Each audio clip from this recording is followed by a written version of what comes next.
तो अगला सवाल है यहां से 3 2 4 48 3 5 1 30 1 2 5 क्वेश्चन मार्क। अब मैंने ऊपर से इधर ही क्यों पढ़ा, क्योंकि इसमें एक पैटर्न बन रहा है और वो पैटर्न क्या है, वो पैटर्न है ये कि यहां नीचे नीचे जो संख्या है वो देखो बड़ी बड़ी संख्या दे रखी है।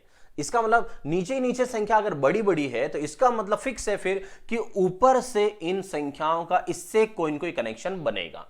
ठीक है, ये पहचानने के तरीके होते हैं। तो ऊपर से यहां कनेक्शन कौन सा बन रहा है हमें वो चेक करना है। तो देखो 48 प्लस तो आने से रहा क्योंकि संख्या तो बड़ी है, तो एक बार गुणा करके चेक कर लो।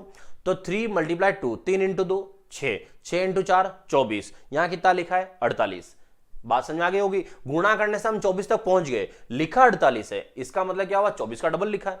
तो क्या चेक करो सेकंड में है कि नहीं। तो 3 2 4 ये हुआ 24, 24 को 2 से मल्टीप्लाई करें तो ये होता है 48।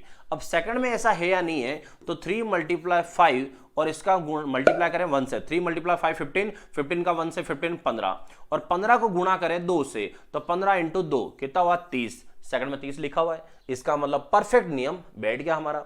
अब यहां दो जगह है। अच्छा ऐसा भी हो सकता है दोस्तों एक और, कभी कभी जैसे ये 2 का गुणा हो रहा है ना, तो फर्स्ट में 2 का गुणा हो जाए, सेकंड में 3 का गुणा हो जाए, तो थर्ड में 4 का गुणा हो सकता है। मतलब एज अ सीरीज के हिसाब से ये सीरीज मतलब पैटर्न चल सकता है, 2 का गुणा 3 का गुणा 4 का गुणा, और सेम है तो फिर सेम चलने दो।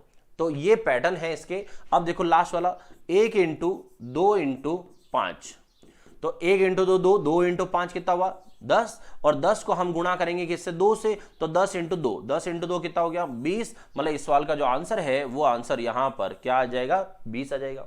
अब इसमें आपको अलग से सोचने की जरूरत नहीं पड़ेगी। क्यों नहीं पड़ेगी, क्योंकि इसमें पैटर्न डायरेक्ट था। मतलब आपने गुणा किया 24 मिल गया, 48 आ ही रहा। अब 48 अलग से और कैसे आ सकता है, इस पर ढूंढने की नौबत नहीं आएगी। तो ये होते कुछ पैटर्न जो हमें एग्जाम में जल्दी आंसर दिला सकता है। ठीक है, चलो आगे बढ़ते हैं। और अगला सवाल है 8 2 3 4 5 6 48 और 21। अब नेक्स्ट क्या आएगा हमें ये सोचना है। तो देखो वापस पैटर्न पे आते हैं। यहां क्या लिखा है 48, यहां क्या लिखा है 21। इसका मतलब फिक्स है कि संख्याएं इधर बड़ी चल रही है तो ऊपर से नीचे ही कोई ना कोई कनेक्शन होगा। तो यहां से हमें कोई कनेक्शन ढूंढना है जिससे 48 आ जाए। अब 8 है, मैं 8 को 4 से गुणा करूं तो 8 चौक 32 होता है, तो यहां से 48 नहीं आएगा। चलो और तरीका देखो, तो और क्या कर सकते हैं, तो 8 + 4 अगर मैं कर दूं तो 8 + 4 कितना हो गया। ठीक है, प्लस माइनस गुणा कुछ भी कर सकते हो स्क्वायर। 8 + 4 कितना 12, 12 को गुणा करो 4 से तो 48 आ सकता है। अब ये कि गुणा 4 कौन सा वाला, तो मैं ये समझो कि ये जो सेकंड नंबर है उसी को वापस गुणा कर दिया जाए तो 48 आ सकता है। तो क्या सेकंड में ऐसा है, तो 2 + 5 हुआ, 2 + 5 कितना हो गया 7, और 7 को गुणा 5 से करें तो 7 5 तो 35 होता है। मतलब ये नहीं आ रहा है, इसका मतलब हुआ कि ये भी नहीं कर रखा है। तो फिर आते हैं फिर और तरीका हम क्या ले सकते हैं। तो देखो यहां से हमने ऐसे किया तो नहीं आ रहा है। अब आते हैं कि पैटर्न कैसे पता करें, फिर क्या तरीका है। तो देखो तरीका बताता हूं। यहां 48 है, हम यहां से यहां जोड़ रहे थे तो कितना आ रहा था, तो 8 + 4, 8 + 4 12 आ रहा है, और हमें यहां पर 48 लाना है। तो यहां 8 4 12 का गुणा हमें करना पड़ेगा 4 से, तो 48 आएगा। सेकंड में अगर जोड़ते हैं तो 2 + 5 कितना आया 7 आया। हमें गुणा करने से 21 लाना है, तो 7 हमारे पास है, तो गुणा हम किसका करें 3 का, तो 21 आएगा। अब हमें बस ये ढूंढना है कि 4 कैसे आ रहा है ना 3 कैसे आ रहा है। नंबर आपके पास यही है 8 4 2 5 कि 4 कैसे आ रहा है ना 3 कैसे आ रहा है। तो दोस्तों ढूंढो, थोड़ा सा मिल जाएगा। 4 कैसे आ रहा है, तो 8 और 4 दोनों में 4 का अंतर है, 2 और 5 दोनों में 3 का अंतर है। अच्छा डिफरेंस, अंतर का मतलब प्लस माइनस नहीं देखना आपको कि छोटा आगे बड़ा पीछे, उससे नहीं, अंतर डिफरेंस ओनली।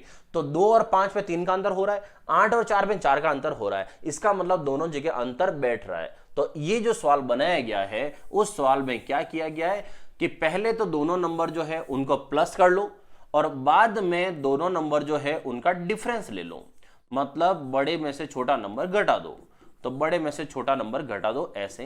तो यहां से 8 और 4 12, और यहां से हो गया 4, ये हो गया 48, यहां पर आया 7, ये हो गया 3, और 7 3 = 21। क्लियर हुआ। तो यहां से सवाल ऐसे बनते हैं, तो आपको एक एक चीज को ध्यान रखना पड़ेगा। अब आते हैं लास्ट में 3 + 6 लेंगे, और सेकंड यहां से गुणा करेंगे तो 6 - 3 करेंगे। तो 3 प्लस 6 कितना हो गया 9, और 6 माइनस 3 कितना हो गया 3, तो 9 मल्टीप्लाई 3 कितना हो गया 27। तो इस सवाल का जो आंसर है वो आएगा 27।